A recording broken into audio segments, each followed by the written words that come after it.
कुरिन्थियों के नाम पौलुस रसूल का दूसरा खत और उसका 5वां बाब जो 21 आयात पर मुश्तमिल है। क्योंकि हम जानते हैं कि जब हमारा खैमे का घर जो जमीन पर है गिराया जाएगा तो हमको खुदा की तरफ से आसमान पर एक ऐसी इमारत मिलेगी जो हाथ का बना हुआ घर नहीं बल्कि अबदी है।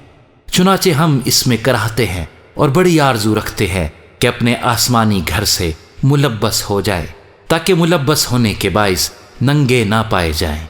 क्योंकि हम इस खैमे में रहकर बोझ के मारे कराहते हैं, इसलिए नहीं कि ये लिबास उतारना चाहते हैं बल्कि इस पर और पहनना चाहते हैं, ताकि वो जो फानी है जिंदगी में गर्क हो जाए। और जिसने हमको इसी बात के लिए तैयार किया वो खुदा है, और उसी ने हमें रूह बयाने में दिया, बस हमेशा हमारी खातिर जमा रहती है। और ये जानते हैं कि जब तक हम बदन के वतन में हैं खुदावंद के हाथ से जिला वतन है, क्योंकि हम ईमान पर चलते हैं ना कि आंखों देखे पर।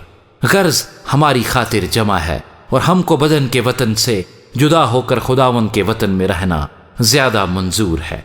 इसी वास्ते हम ये हौसला रखते हैं कि वतन में हो खाजिला वतन उसको खुश करे, क्योंकि जरूर है कि मसीह के तख्ते अदालत के सामने जाकर हम सबका हाल जाहिर किया जाए, ताकि हर शख्स अपने उन कामों का बदला पाए जो उसने बदन के वसीले से किए हों, खा भले हों खा बुरे।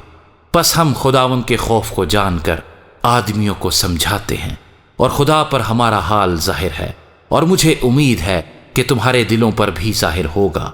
हम फिर अपनी नेक नामी तुम पर नहीं जिताते, बल्कि हम अपने सबब से तुमको फख्र करने का मौका देते हैं, ताकि तुम उनको जवाब दे सको जो जाहिर पर फख्र करते हैं और बातिन पर नहीं। अगर हम बेखुद हैं तो खुदा के वास्ते हैं, और अगर होश में हैं तो तुम्हारे वास्ते, क्योंकि मसीह की मोहब्बत हमको मजबूर कर देती है, इसलिए कि हम ये समझते हैं कि जब एक सब के वास्ते मुआ तो सब मर गए, और वो इसलिए सब के वास्ते मुआ कि जो जीते हैं वो आगे को अपने लिए न जिए बल्कि उसके लिए जो उनके वास्ते मुआ और फिर जी उठा। बस अब से हम किसी को जिस्म की हैसियत से ना पहचानेंगे। हाँ, अगरचे मसीह को भी जिस्म की हैसियत से जाना था, मगर अब से नहीं जानेंगे। इसलिए अगर कोई मसीह में है तो वो नया मखलूक है, पुरानी चीजें जाती रहीं, देखो वो नई हो गईं। और सब चीजें खुदा की तरफ से हैं, जिसने मसीह के वसीले से अपने साथ हमारा मेल मिलाप कर लिया और मेल मिलाप की खिदमत हमारे सुपुर्द की।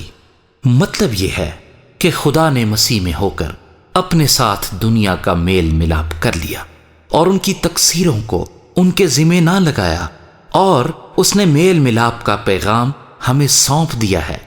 बस हम मसीह के एलची हैं, गोया हमारे वसीले से खुदा इल्तमास करता है। हम मसीह की तरफ से मिन्नत करते हैं कि खुदा से मेल मिलाप कर लो। जो गुनाह से वाकिफ ना था उसी को उसने हमारे वास्ते गुनाह ठहराया, ताकि हम उसमें होकर खुदा की रास्तबाजी हो जाएं।